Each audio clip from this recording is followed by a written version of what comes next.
মায়া, প্রথম থেকে তুমি আমাকে অবহেলা করছো, অবজ্ঞা করছো আমার এই বদসুলতের জন্য। ধীরে ধীরে তুমি আমার পরিবারের সাথে বিরোধ করছো। এই সম্পর্ক যদি আমরা টিকায় রাখতে চাই, তবুও টিকায় রাখা সম্ভব না। আপনি যদি তালাক দিয়ে শান্তি পান তাইলে দিয়ে দেন। আচ্ছা মায়া, তোমার কি কোনো রাস্তা জানা আছে যাতে করে আমরা বিবাহ বন্ধনে সুখী হইতে পারি? আপনি তো মনে ত্যাগ করছেন, তাইলে এই সুখ করে কি লাভ? তালাক আল্লাহ তাআলা অপছন্দ করে, তাই তোমার একটা সুযোগ দিলাম। তোমার যদি কোনো রাস্তা জানা থাকে তাহলে আমাকে বলো।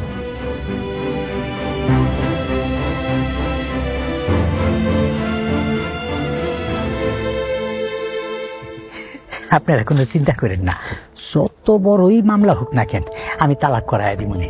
বিয়াও যখন আমি করাই দিছি, তালাকও আমি করাই দিতে পারবো, অসুবিধা নাই। কাজী সাহেব, তখন উত্তেজিত হইয়া আপনার দুইটা কথা কইছিলাম, আমার মাফ করে দেন। আচ্ছা ঠিক আছে, যান, মাফ করে দিলাম। কাজী সাহেব, যে কোনো উপায়ে তালাক কার্যকর করেন, সাহায্য করেন। আমি আপনার বিষয়টা দেখব না। কি দেখবেন? আপনারা 10,000 টাকা দিন। 10 হাত দূরে যান, যান কইতাছি।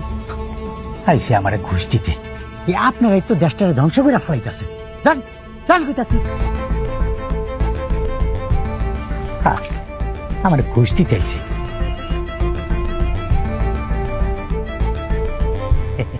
হ্যাঁ, ঠিক আছে, সেই কথা কইতে গেছি।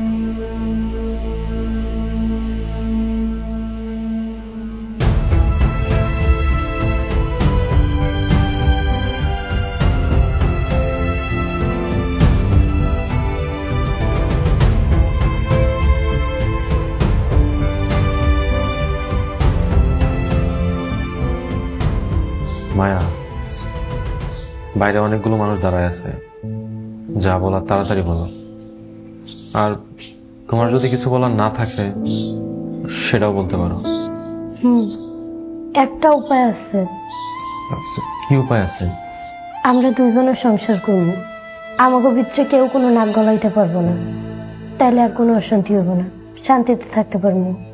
মায়া, আমি জানতাম তুমি এই কথাটাই বলবে, কিন্তু এটা কোনোদিনও সম্ভব না। যদি আমার আব্বাই বাইসে থাকতো তাহলে হয়তো আমি চিন্তা করে দেখতে পারতাম, কিন্তু এখন চিন্তার কোনো অবকাশ নেই। মায়া, আমাদের ডিভোর্স অনিবার্য। আপনি যদি তালাক দিয়ে শান্তি পান, সুখে থাকতে পারেন, তাইলে দিয়ে দেন।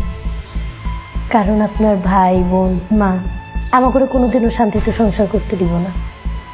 মায়া থামো, সব ব্যর্থতা তোমার। তুমি আমার পরিবারের কাউকে আপন করতে পারো না। তুমি আমার মা ভাই বোন ওদেরকে প্রতিপক্ষ ভাবছো, ওদের মন জয় করতে পারো না। যাই হোক, তোমাকে একটা কথা বলি। কথাটা শুনে হয়তো তোমার কষ্ট লাগতে পারে, কিন্তু শোনো, তোমার প্রতি আমার মায়া থাকলেও ভালোবাসা নাই। তাই তুমি তোমার মতো ভালো থাকো, আর আমি আমার মতো ভালো থাকার চেষ্টা করি।